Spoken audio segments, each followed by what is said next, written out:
it down on the side. Okay, guys, a very warm welcome to my lesson for today, where we are going to be continuing with revision. So before I even go far, can someone just confirm if all is clear now? Can you clearly hear me? Can you clearly see on my screen? Yes, sir. Last one to confirm.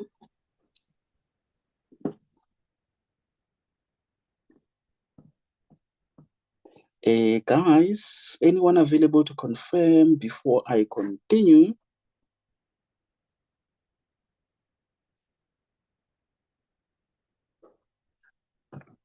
Guys, are you still there? Yes, sir. Oh, okay.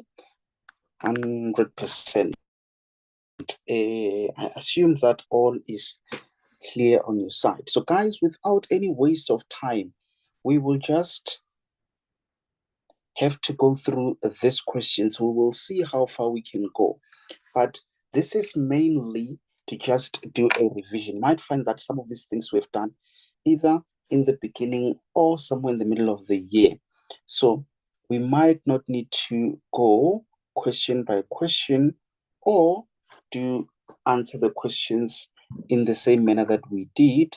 But what we are going to do is just to browse through these questions. And most importantly, honorable members, I'm going to advise you that if you are preparing on your own, preparing for examinations, you need to make sure that those questions that are difficult, those questions that you are not able to attempt, just spare them for the last. Do not spend much of your time trying to figure out something that you are not yet sure of. Just do what you can, leave it for the last, so that you will know that you will start with the least difficult, give it enough time, and not waste much of your time before you do all the questions that you are able to answer. So we are also going to apply the same approach in this case. We will not necessarily have to waste our time on questions that we are not able to answer, or the questions that we will assume to be difficult, or the questions that we will assume not to be standard, meaning it may not come, it may come differently. So I think I meant to say it may not come, yes, or it may come, but in a different manner. So question number 5, you are given a function. The most important thing is to know the type of a function that you are given. So we can see that it is a parabola, and it is just one type of a function. So what happens in a situation where you are given a function similar to this one? So 5.1, they say calculate the coordinates of the turning points. Remember, guys, a parabola, it is that type of a function. It is that type of a function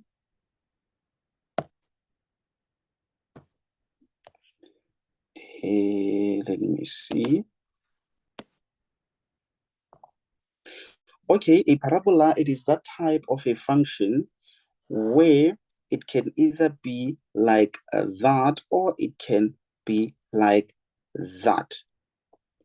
So when it comes to the turning point simply refers to this point or that point.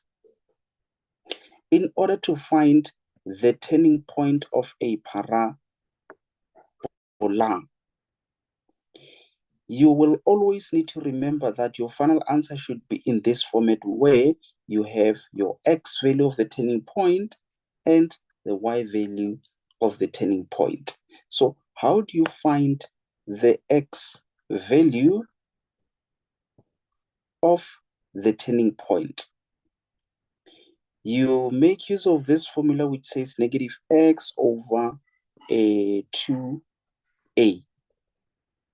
You will need to remember this formula. Remember, guys, I'm trying to go through those questions which are meant to be difficult, so that we know that if we can focus on this type of questions, it should be easier to answer other questions which may not be that much complicated. Or sometimes I may choose a question that I know that it covers other things that you need to remember. So remember, this is just a revision to make sure that we remind each other of those basics that you mustn't forget. So now, I think at this point, we do know very well that we've got the B value that we get from the given equation and the A value. So that means on that f of x, it is in that format of a x squared plus bx plus c. Since the function is given as negative 2x squared plus x plus 6, that will mean this negative 2 is going to be our a, and then that invisible positive 1 is our b, and then our c, it is that positive 6. So that means if you had to substitute our b, it is 1, and then 2, our a, it is negative that. You punch that on your calculator, that's how you get your x value of the turning point. When it comes to the y value of the turning point, you then take this value, let's say it is 1 over 4, if you punch all of that in your calculator. So that means you will take that 1 over 4 and substitute it into the original formula. That's how you will get your y value of the turning point. Guys, are we together on that one? Someone please remember Yes, to sir. mute your mic so that we don't have that background noise that will make the recording not come out nicely. But now you can answer. Are we all okay up to this point, honorable members? Yes, sir.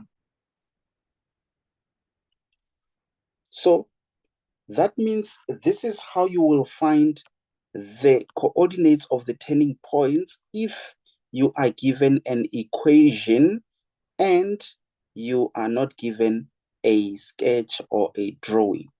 Because if you are given a drawing, then you will have to find the turning point somewhere on the drawing. It might not be straightforward, but you will be knowing in which quadrant your turning points fall.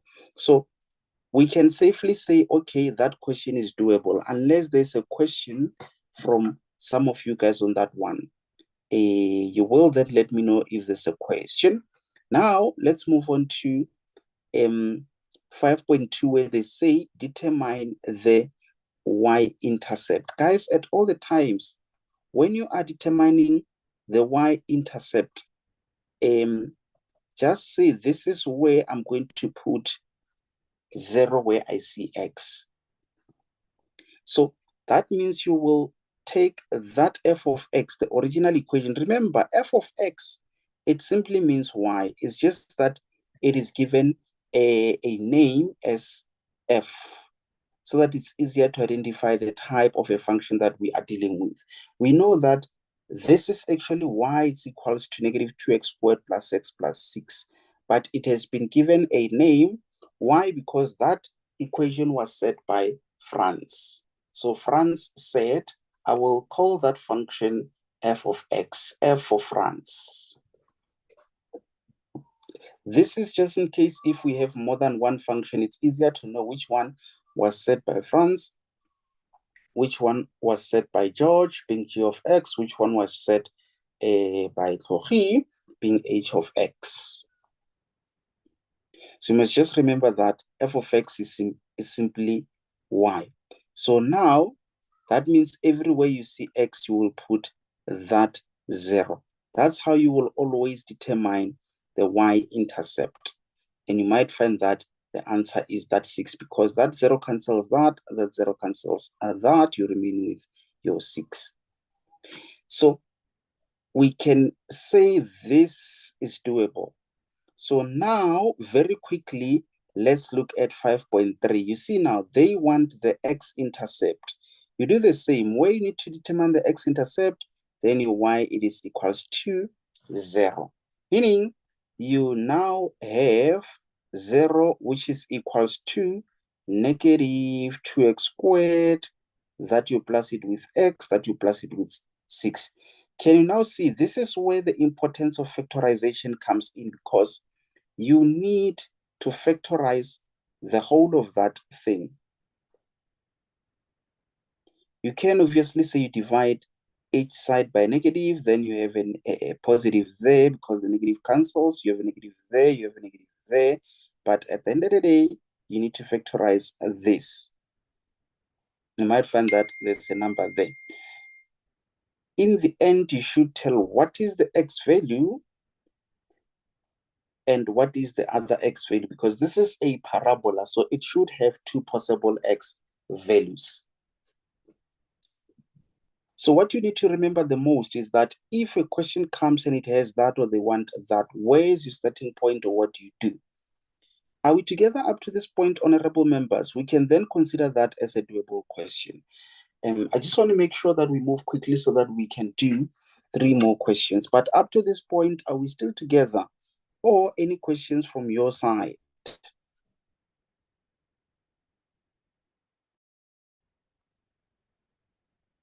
Guys, are we okay up to this point?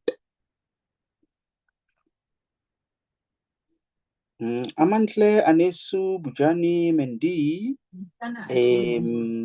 Nehoza, Tsehodi, are we all okay up to this point? I'm fine on my side, sir. Okay, then it's fine. Remember, guys, for those questions that may look complicated, we will not confuse ourselves, especially during this time. We will only focus on what we need to make sure that we remember, because it will definitely come. So now let's see. Now they want you to sketch the graph of f showing clearly all the intercepts with the axis and the turning points. Trust me, honorable members, all the information that you calculated on the previous questions, it will help you to do that sketch. But most importantly, you need to have your axis of symmetry where you have 0 there. So what you need to show, honorable members, it is those, the turning points first thing first. Just can't remember what the turning points were, but let's say, for example, the turning points are somewhere there. And then the other thing that you need to show, it is the y-intercept. So that means, firstly, you have shown those being the turning points there. You must also show the y-intercept. And the y-intercept, let us say the y-intercept is somewhere there, because I think we did try to calculate and it was something like 6. Now we have the y-intercept there. And then the x-intercepts, you have calculated those. You might find that, for example, you've got an x-intercept there, and then you've got another x-intercept there. So can you see? Can you see? Sketch the graph of that clearly showing all the intercepts. When they say all the intercepts, they're talking about that, that, and that. And the turning point being that one. Then all that you need to do is just to connect the dots. They will give you that shape. Just make sure that the turning point is indeed at the turning point, and not having this at the turning point, but your function, it turns somewhere there. It's wrong. It shouldn't be like that.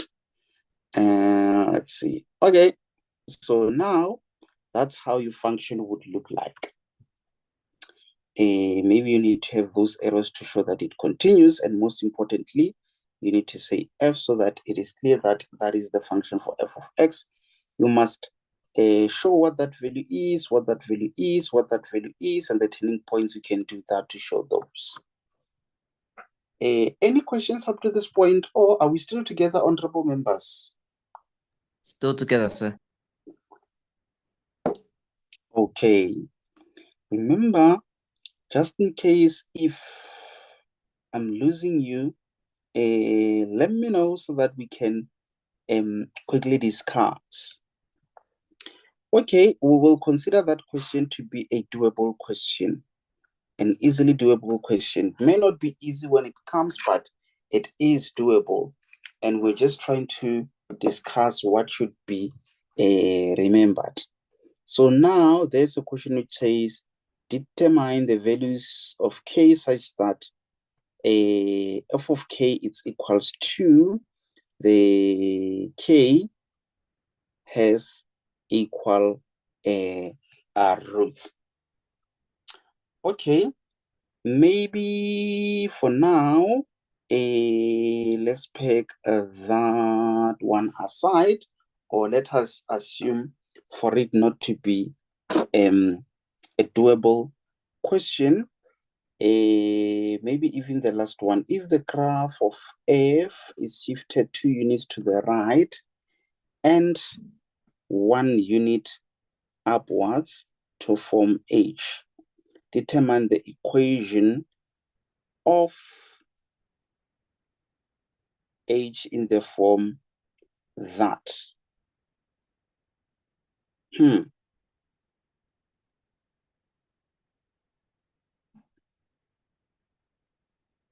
There is a tricky question. Okay. I'll just give you guys an idea of what could be done in these situations, or what to think about in such situations. Just to remember that if we had a function like that, when they talk about the shiftings, it shifts 2 units to the right. What does it mean? If we can think about the turning point, let's say our turning point was 1 and 6. Just as an example, not that this is related to that. Maybe let me make it 8. So if it shifts, let's say 2 units to the right, it simply tells that the new turning point could be somewhere there, meaning it will no longer be 1 there, but let's say 3, because we are adding 2 units to the right. That will be the new turning point. And then again, when they say 1 unit up, then it means the new turning point will no longer be 8, but it will be 9. So that means if that point there was 6, it will no longer be 6, but now it is going to be, let's say, 7. So that means there is a shift on the y intercept, and again we've got a new turning point. So that means you need to be in a position where you are able to determine an equation of a parabola while having the turning points and 1 point.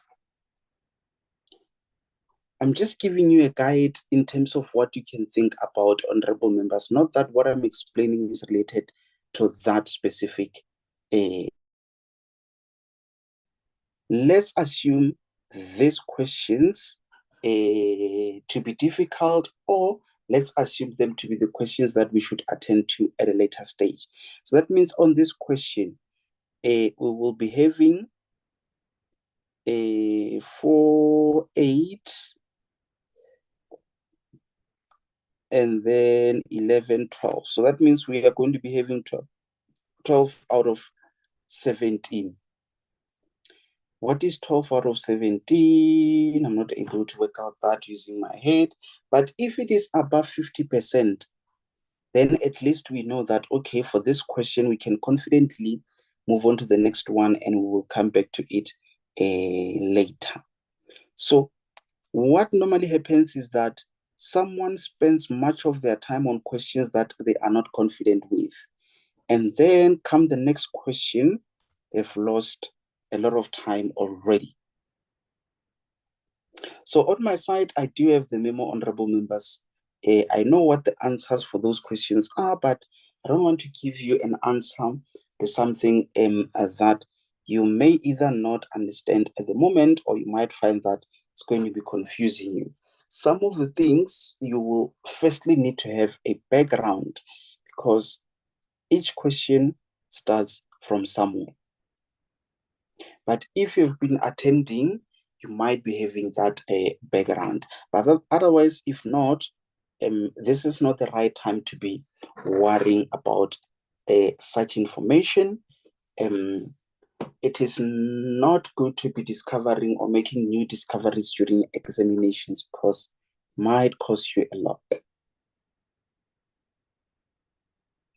Okay, here's another question. The diagram below shows the graph of that and that. The graph of F intersects the x-axis at A and the y-axis at B. Okay. The graph of F and G intersect at point C and D. Okay. There is a sketch. For 6.1, there is a question. But before we get to 6.1, what type of functions are we having there, honorable members? Anyone can just rise and let us know how many functions are we having and what are the types of those functions.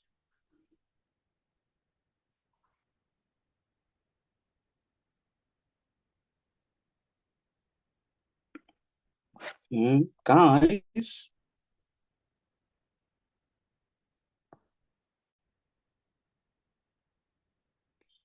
how many functions and what are the types of functions that we have there? Sorry, sir, may you please repeat the question? I wanted to know how many functions are we having and what are the types of functions that we are having there.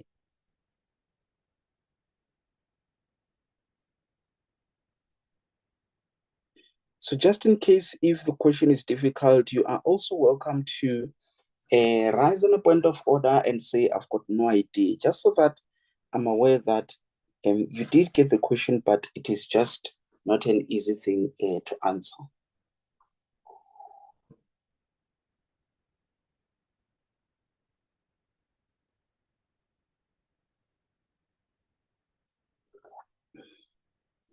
How many functions are we having there and what are the types of functions?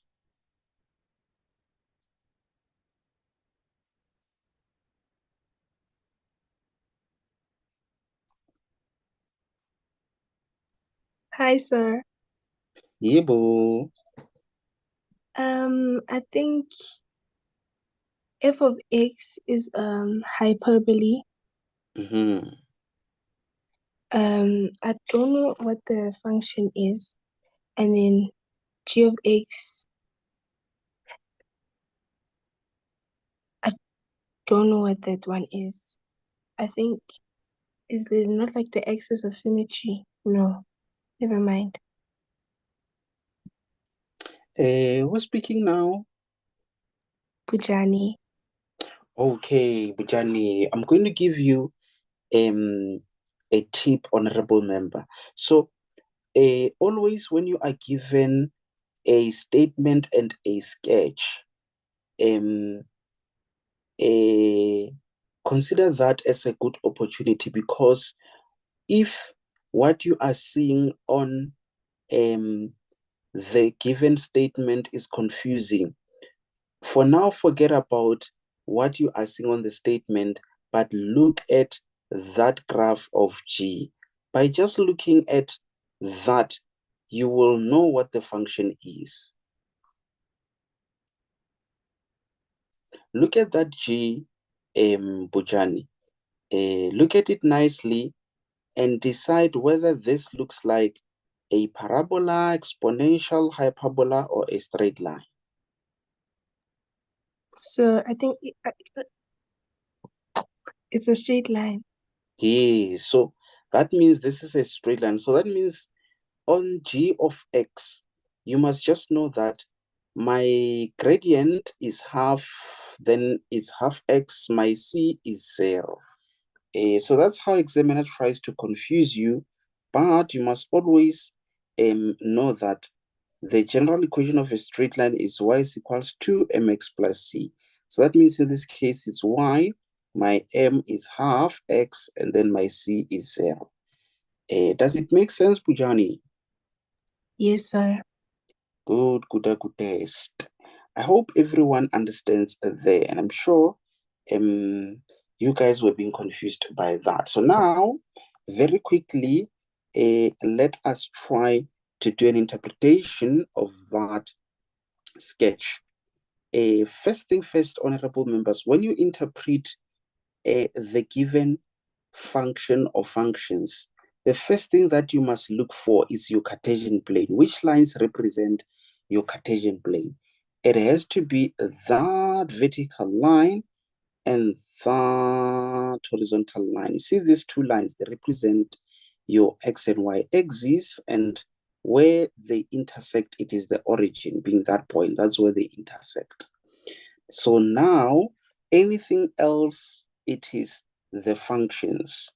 You just need to know which one it is. So we've just discovered that this one being a straight line, it is a straight line function or a linear function. And then the other one that has the asymptotes, there we've got the asymptotes, and again there we've got asymptote. That means this is our hyperbola function. I'm not sure if you've given it a nickname, Abujani. I heard you saying something like a hyperbole. Yeah, hyperbole. Bujani. Okay. Has been given a nickname, honorable members. Hyperbole. Parabole. Exponentially. Straight lining. Hey, Bujani, tell us, honorable member, what do you call the other functions? I know Sir? now you call this one hyperbole. What I thought about it was other called hyperbole. You gave it a nickname. What about the other functions? What do you call them? So I call them the normal ones, exponential. What's the other one? Parabola. Parabole. Hyperbola. Is it not written like this, Bujani? I think it's written like this. You know, Oh, hyperbola. sir. Sorry. But don't worry, you can just write it like that and still call it a hyperbole. Yeah, but don't be surprised when other members of parliament laugh. Yeah. Okay, then it's fine. So now write down the equations of the asymptotes of f. Anyone who would like to rise on a point of order and very quickly give us that 2 marks and explain how do we get the 2 marks. I think this question, it does come many times, every time when we have to deal with a hyperbole. So what are those, honorable members, very quickly? Anyone?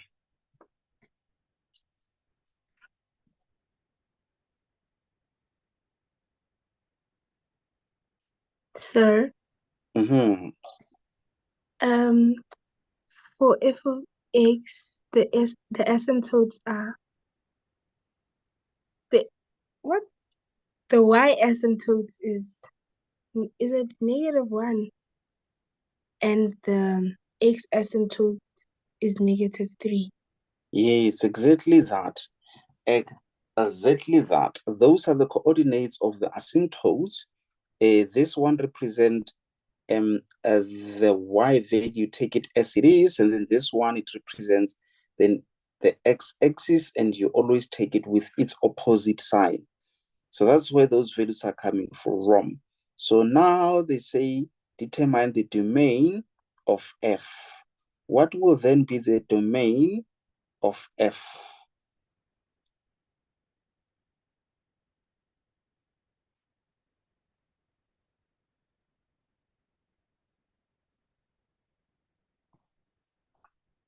Anyone, what will be the domain of f?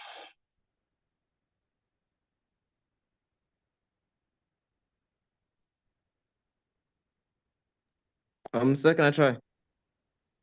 Maybe not you, honorable member.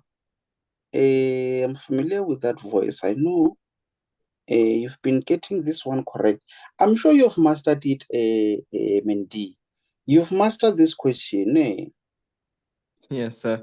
Yeah, Ekviet. Did it ever come sometime during the year and you moved it? At first, when it was practice tests, not so much, but then I got a better grasp of it. So now I'm used to it. Good, good test. Anyone who would like to give it a try?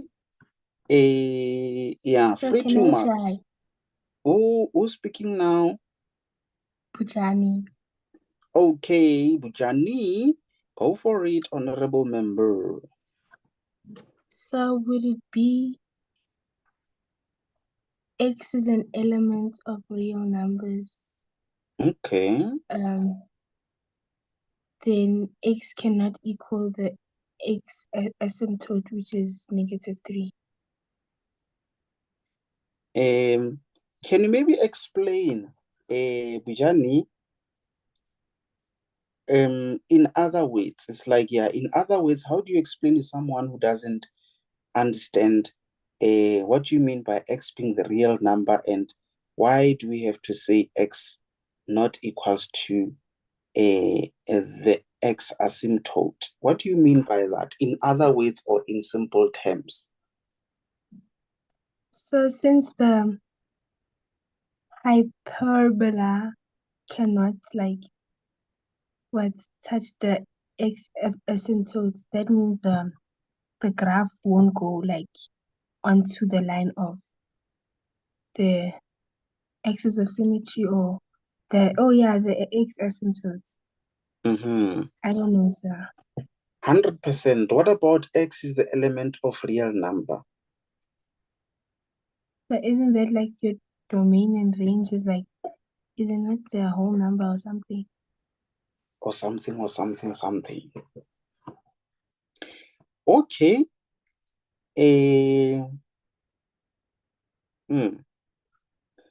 I'm satisfied with the x not being equals to that, but for x is the element of R.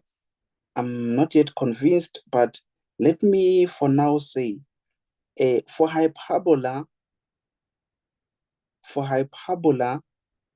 when it comes to the domain, you will always say x is the element of real number. Always start with that one. If it's allocated 1 mark, you might find that by just saying that you get a mark. If it's allocated 2 marks, then the other x value, just say x not equals to, then you give the x domain value.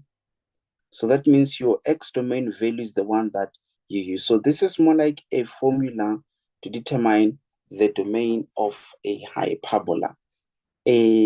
So what Pujani was saying there is that you see this blue function, it will continue in all the directions. It will continue in that direction. It will also continue in that direction, and again continue in that direction and that direction.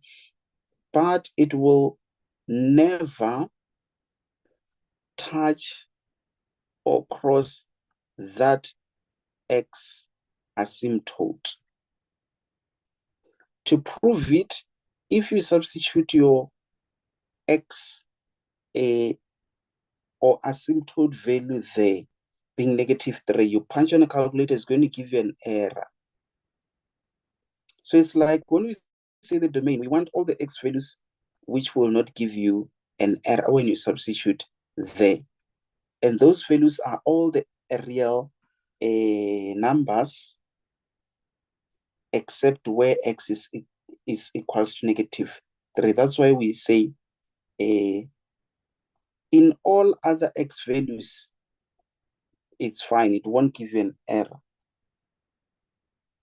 But if you dare try put X as -3, it will give you an error. Yeah, something of that nature. Something of that nature. But this is how Mendlonke will always remember it.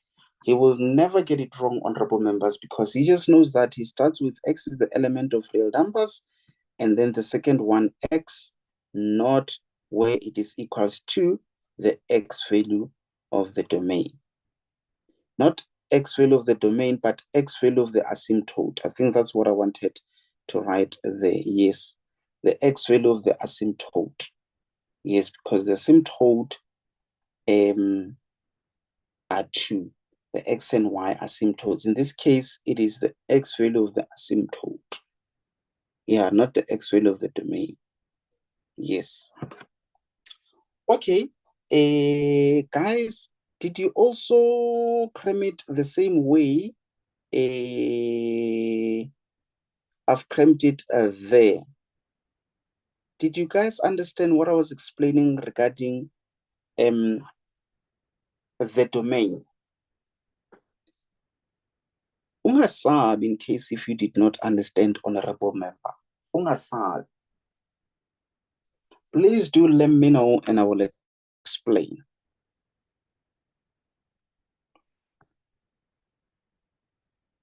Oh, okay. Good, good, good test. Guys, did you understand the part for the domain? Yes, sir. Okay. Good, good, good test. So now they say calculate the length of OA. You need to know where is O, where is A. Without us having to do the calculations. Anyone who can explain how we can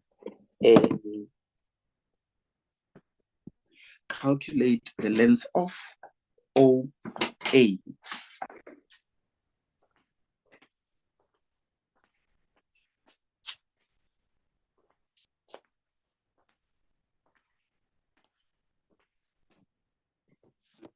Guys, how can we calculate the length of OA?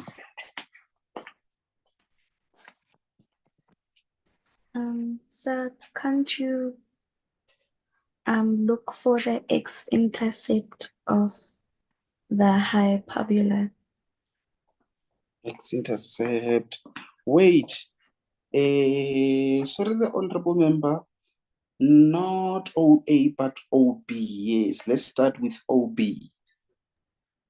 Yes, so then you look for the y-intercept of the hyperbola, because B at point B, that's where the graph cuts the y-axis.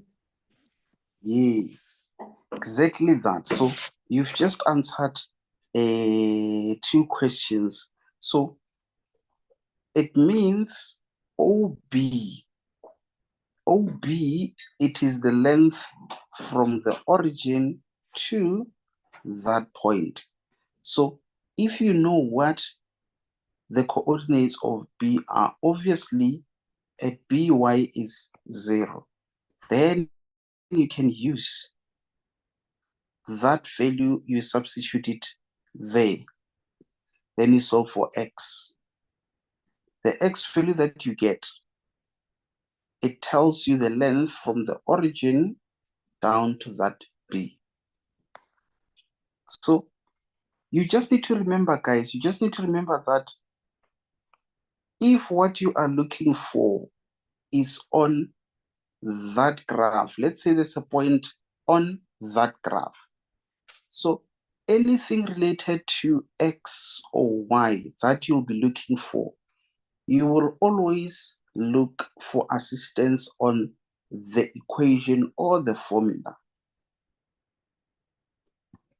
You just need to remember, because what complicates it is you forgetting that actually this thing is Y. So with a pencil, just rewrite it as that, so that it makes it easier for you to remember that if a question wants, it could be X or Y, you'll always come here to look for the answers. But sometimes they won't make it easier for you. They won't say X or Y, just like in this case, they say the length from O to B. But indirectly, they want you to determine the coordinates of B. You already know this is 0, you'll find what B is. With you finding the coordinates of B, let's say here it's -3. Then it means from the origin to B, it is 3 units. You don't say -3. You say 3 units. Yebo. So isn't X 0 and then Y the other value? Yes, 100%. My mistake on that one. So, not that, but that there and then that there as an example. Then you do the same there. You will know that something is 0, then what will be 0 there? It will be that. Let's say maybe this is -4 as an example. Then you will know that from the origin all the way up to there, in terms of the length, you don't say -4, but you say 4 units, because in mathematics, we don't have a negative length. Length is always positive. The negative, it only tells you of the direction or the side, meaning it's negative towards the left from the origin. Or if it was positive, it would mean 4 units in that direction or towards the right of the origin. So maybe we can consider that one to be a confusing or complicated question, even though for you to be able to work out that one, you might need to do something and then look at that given function. That's when you'll be able to obtain the solution where that is valid. Okay, there's a question, determine the coordinates of C and D. Maybe let me give it to you, honorable members, to explain how do we go about that question to determine the coordinates of C and D.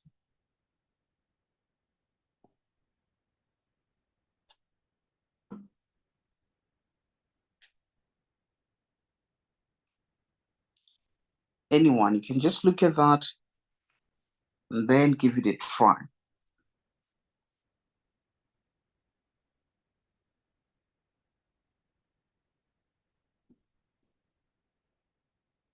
Determine the coordinates of C and D.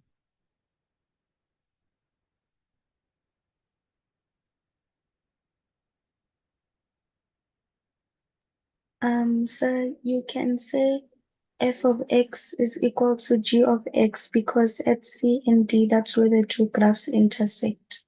So then Exactly that means that. the coordinates are equal. Exactly that, honorable member. Who was speaking now? It's still Good. So, in simple terms, at point C and point D, that's where the graphs are equal. Where two or more different graphs touch, they are equal or they are the same. So all that you need to do, it means it is to take that function for a f being like this, you equate it to this one. So can you guys see? This is where you will need your understanding of dealing with the fractions. That's why in the beginning of the year, I had to teach you how to solve equations where fractions are involved, because I knew that at some point you might have to deal with something similar to that. So can you guys see, if you do not know how to work out the fractions, then you won't be able to get full 6 marks. You can just be able to equate those, but you can't continue. So that is why it's very much important that you are able to work out the fractions. So it is not at this stage where you need to start learning how to work out the fractions.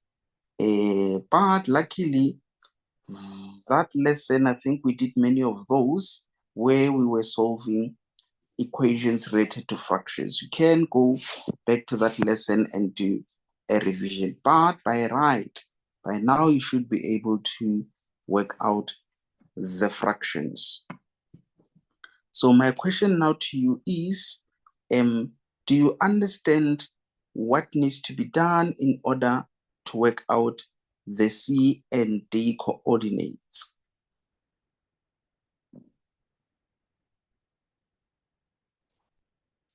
Does it make sense to everyone? Yes, sir.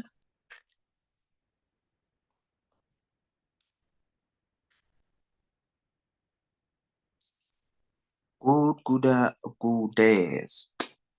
Okay, let's see if we can have a look at this type of a question where you are given a sketch below being the graph of that. The graph of f passes through the points A and B. Okay. The line y is equals to that is an asymptote of f. Okay. So now my question to you, how many functions are we having there, and what type of a function is that?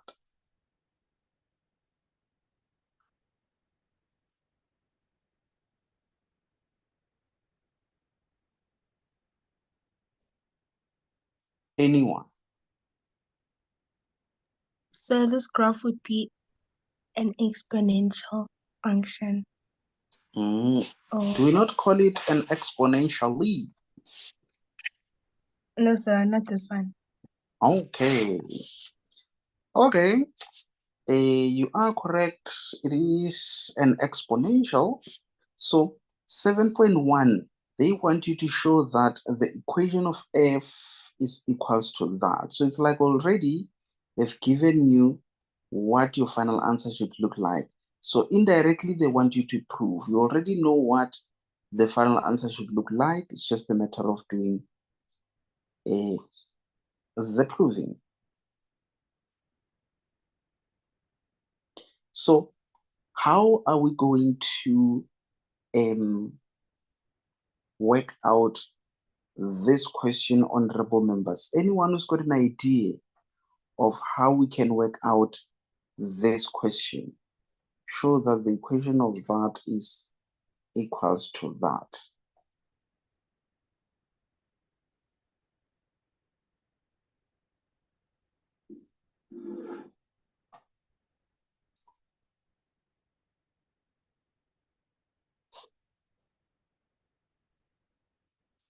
Just look at it and think about it, honorable members. How can we show that?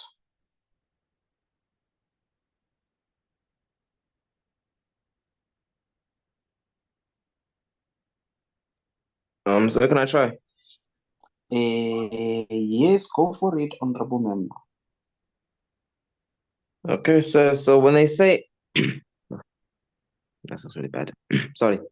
To show that the equation of f is equal to f of x equals to 2 times 3 to the power of x plus 1 plus 2, I think we need to substitute using the x value into the given equation to find the y coordinates of point A.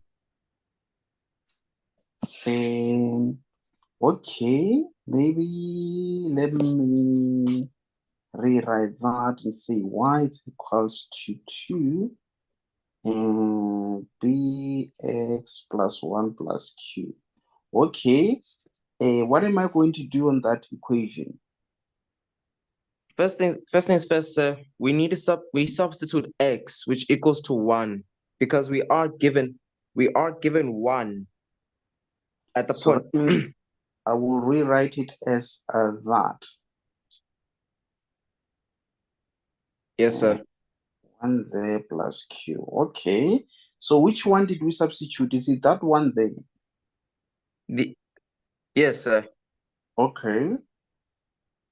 Next, because I've done something similar to this. So next, we need to calculate the y coordinates of point B by substitute. Sorry. Next, we need to calculate the y coordinates. You see the y coordinate at point B. We have to make sure that we have to ensure what? That x equals to, what's the point that we're given? -1. Is it -1? Yeah, it's -1. So x will equal to -1 into the equation of f of. What am I going to be writing? Sorry, sir. Oh, I'm doing the wrong question. I'm doing the wrong question. My mistake. I'm doing the wrong question. My mistake, sir. My mistake. Okay. I was doing number 2. My mistake. Okay, continue. But yes, if I were to take a guess, I would say it was my mistake. I made it the wrong. I did wrong. My mistake. But yes, let's substitute the y and x values using the coordinates at A, using the formula f of x equals to 2 times b to the power of x plus 1 plus q. Let's use the coordinates of A. Okay. So that means there I'm going to put 20, you say? Yes, 20 equals to 2 times b, 1 plus 1 plus q. Okay. There you go. Next thing, sir, I believe we have to substitute q, which will equal to 2, into the equation as we got from step 1. But wait, why are we substituting q with 2? Which 2 now?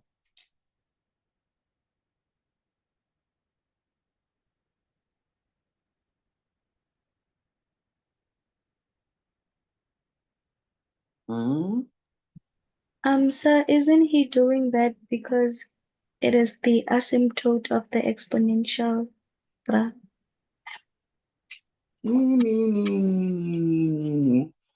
I wanted him to respond. The Honorable Mandy, are you still there? You see now, Madam Speaker has overtaken me. Is Mandy gone?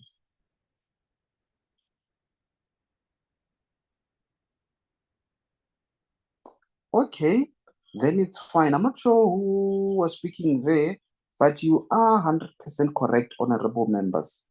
The standard equation of an exponential is like this. Sorry, sir. I was dealing with something, sir. I'm back.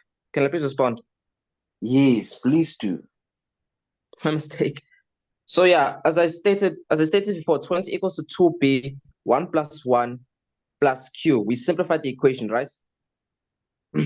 Now But let me wait. answer your question why I said 2. Let me ask you a question. Let me answer your question why I said 2. The value of q from because in order to we have to substitute the value of q from the equation of the asymptote into the equation from step 2. Yes. That's exactly what I wanted, honorable member. So someone already took the podium, seeing that you were out, and then they said exactly what you said, honorable member. So you guys are correct on that one. In red, I was writing the general equation of exponential function. So for those who do not know, you will always use one known point to substitute there and there. You see this point, we don't know both the values, so we won't use it, but we will use this point because we know the x and y, and this is where you substitute the x and y. And then, luckily, in this case, we are given the a value, which is that 2 there. So when it comes to this part of that general equation, when it comes to this part, it will always be your asymptote. So if, for example, you have this being the asymptote, maybe they say it's -4, and then you have a function doing something like that. Just always know that in this case, your -4, it is the one that goes there. So examiner can either ask you to calculate the a value or the b value. This one you can easily get by looking at the given function, even if they did not say that statement there. By just looking at this, you can see this is your asymptote. So that means it's given in two ways, as a statement and also there. So can you see, Bujani, if you are given a statement and a drawing, it's an advantage, because if you're looking for information, you can try look for it there. If you can't find it there, then you look for it on the sketch. So you must always not find it difficult to know what the Q value is. Sometimes it might not be Q, but they can say C there. Just know that that position is for the asymptote. And then examiner might want you to then calculate A or B. For example, if they wanted you to calculate A,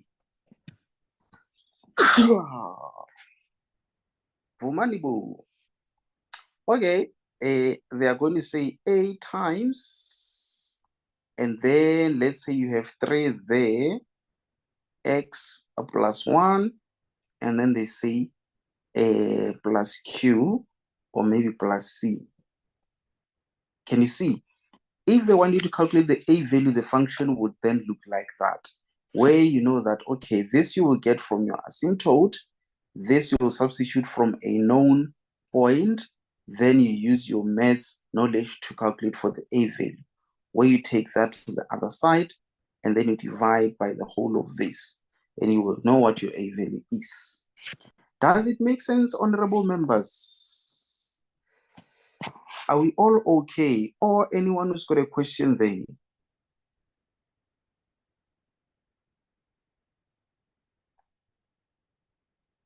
Guys, are we okay? Does it make sense how to go about that question? Yes, sir.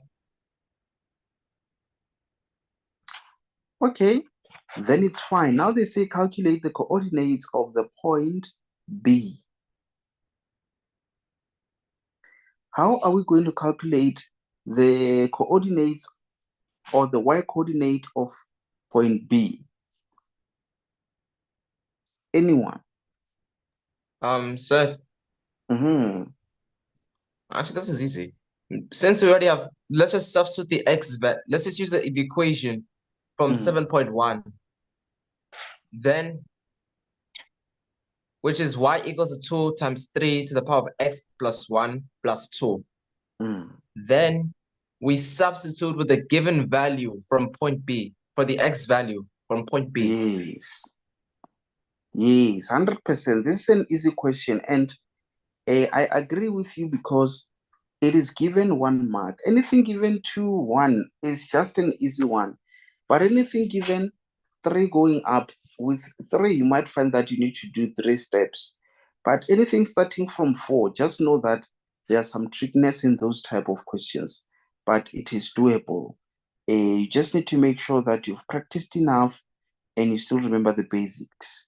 So now determine the average gradient of the curve between points A and B. This one also, it should be doable because what they want is the gradient, but an average gradient between these 2 points. So you use the formula that you know for calculating the gradient using these 2 points. The formula that says the gradient is equals to change in y over change in x.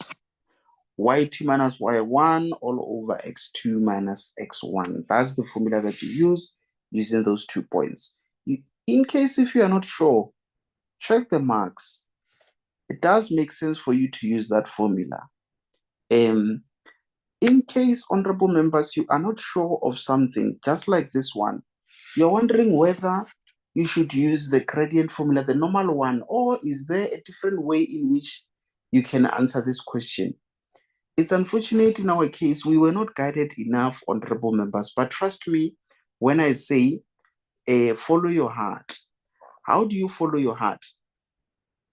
If you've got too many options that you can use or that you think you must use, you are thinking about the change in y over change in x formula. Should I use that one? But why did they say average? Why average? Why did they just not say gradient, but they had to say average? Okay, if I don't use this formula, which other formula am I going to use? Can you see? You've got something that you can use and you've got another one which is confusing you and it doesn't have solution. When they say don't leave the questions blank, rather go with what you know. Instead of just leaving it blank simply because you are not sure if that is the formula that you can use. Rather go with what you are suspecting, even though you are not sure. Why? Because with the other option, you completely don't have an idea of what to do. So what I'm saying is, if you know gradient is what you need to calculate and you're not sure if there's another different way to calculate a gradient, forget about the second option because you don't know anyway. You don't know which other way you can work it out. Rather, do it the way that you know how to do it and get it wrong after you've attempted in that way. If you are lucky, then you will get it right. But that average shouldn't confuse you because it has an explanation on its own. The reason to that is because this is a curvish shape. It's not a straight shape. That is why we will say averagely, the gradient between those 2 points is or can be determined by using that formula. Make sense, honorable members or members who are honorable?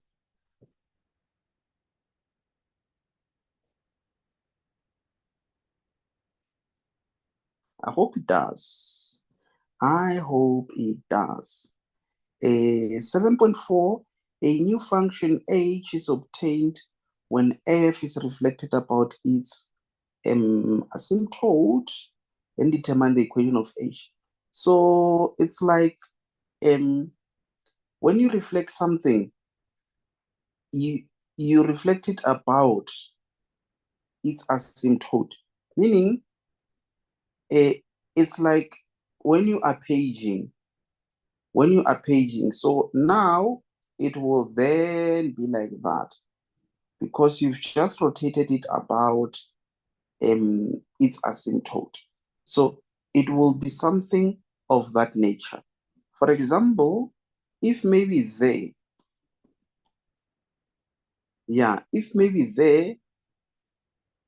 it is 4, then you might find that from that point, obviously there is 1 and then 2. If you rotate it about that axis, then there will be -1, -0 or 0. So you might then find that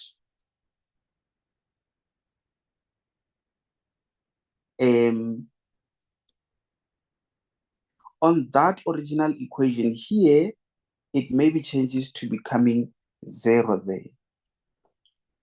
No, not 0, that remains as that, but it is the y-intercept that is 0. But the asymptote remains as it is. Then you might find that maybe there's a negative somewhere, being negative on the y value. Something of that nature, honorable members.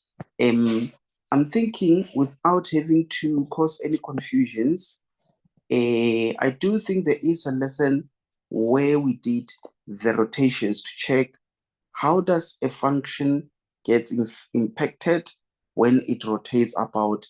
It could rotate about the x-axis.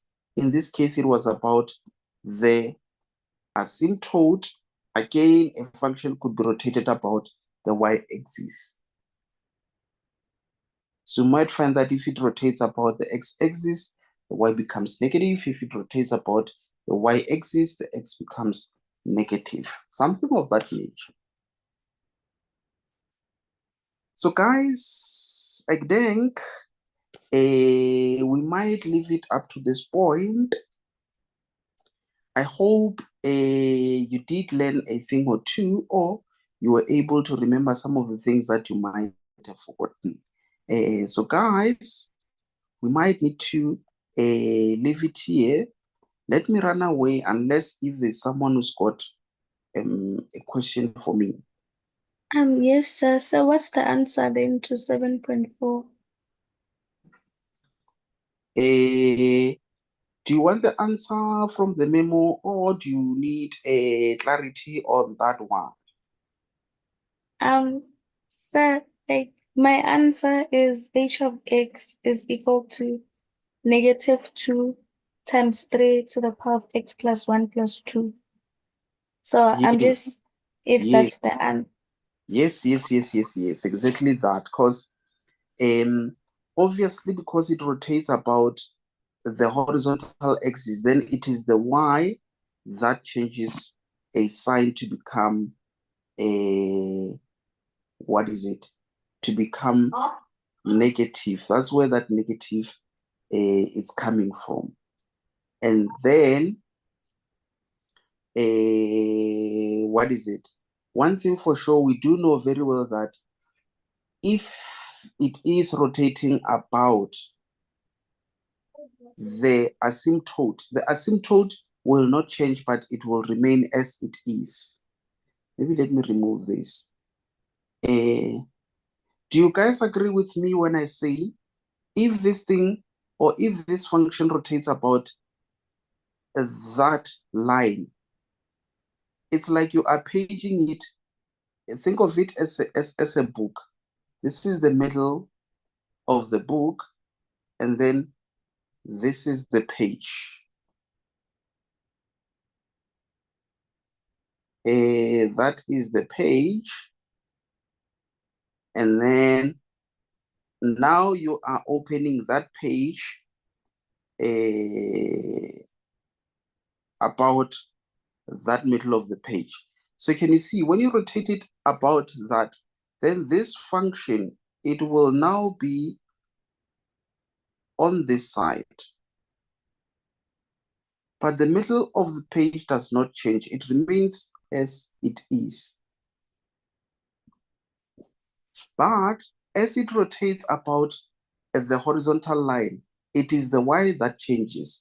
So it's like you are having negative y, which is equals to that 2, not x, but 2 times 3. Everything else remains as it is.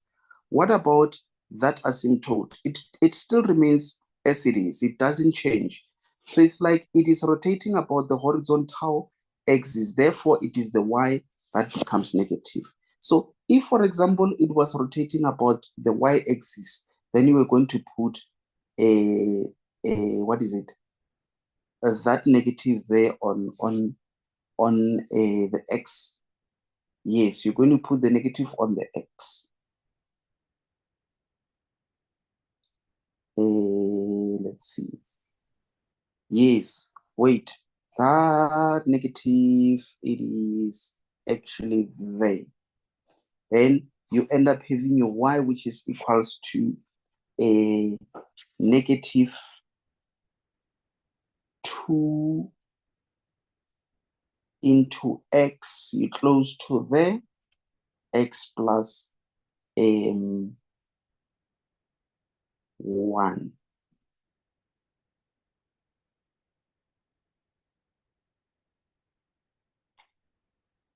Yes, something of that nature. I just remembered something now which I would like to add.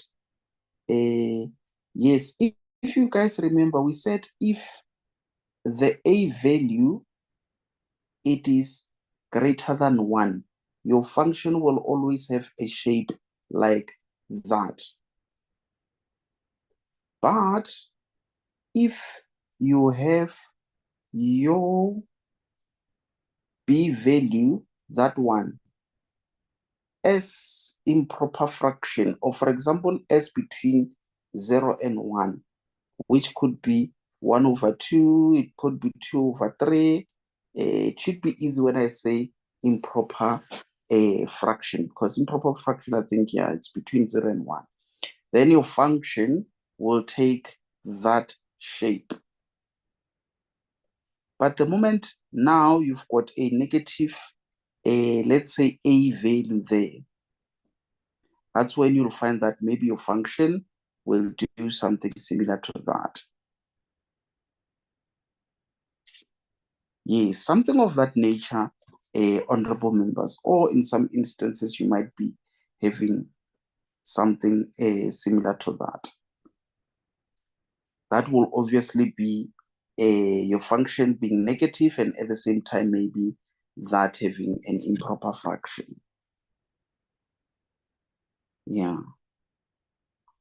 Okay, guys, maybe let me run away before I confuse you even further, especially those who were not with us in the beginning of the year. But remember, guys, during the times of exams, do not confuse yourself, only focus mainly on what you know and what you're confident with. Leave those that are confusing as the last questions to do. Maybe that one of write down the range of H. Anyone who wants to give it a try, then we close. The one for write down the range of H. Y is an element of real numbers and y cannot be equal to 2.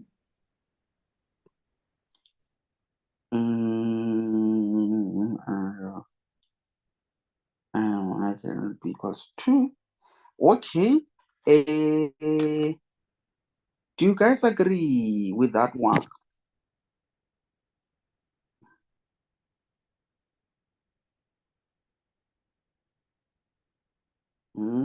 I'm going to have to agree, sir. I'm going to have to agree. Because, but I think the range for H is, yeah, I agree.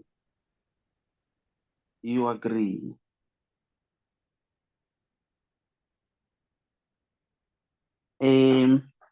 You agree as it being the range.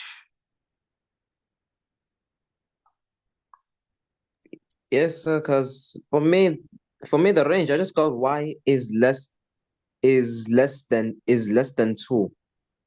Because since we have the range, since the range of hx is based on the range of f of x, the range of f of x is y greater than 2. So what we have to do is just reflect the range of f of x about the line since y equals to 2. So the range for h of x 100%. is y is less than 2. 100%. Who was that Madam Speaker who attempted this question? It's 2. Okay. Chiho, yeah, I usually just use a y greater than or y less than. Yeah. Remember, greater than means above, and then less than means below. So below what? Above what? This. So it's like you look at where is your asymptote. Your asymptote is 2. So you just need to choose between these two things. I'm just trying to keep it simple, the chapters. You just need to choose between those two. Remember, this is h of x, this is f of x. If they want for f of x, you ask yourself a question, is f of x above the asymptote? If yes, then you just say y above 2. If it's below, y below 2. That is the range. And then that one of the domain, that's when we talk about the x values. So domains related to x values, range related to y values. Yeah, I'm not sure if you get me on this one, Madam Speaker. Yes, I understand. Thank you. You fully get it now, ne? Yes, sir. Good, goodest. Anyone with a question on that one, or can I run away, honorable members? You can run, sir. Asingabaleka manje. Asingabaleka manje. Asingabaleka manje. Futhi nginyawo zobili. Asingabaleka manje. Singabaleka manje. So I can't unmute. I don't know why. Okay. So next time, in case if you are not able to unmute, you can just leave